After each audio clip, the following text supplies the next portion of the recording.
Täällä on paikka oikein hyvä mennä. Luistimilla on ehkä nyt paras liikkuu jäällä.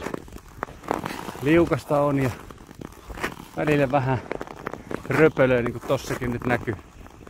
Nää kun välttelee täältä, niin ihan hyvä luistella. Joo, miten sitä nyt sitten välttelee?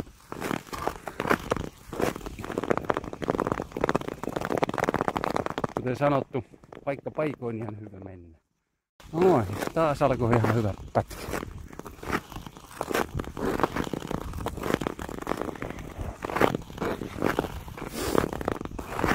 Tänne vaan jos raitista ilmaa haluaa.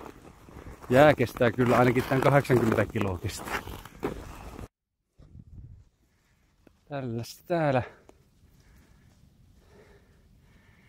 tilaa on.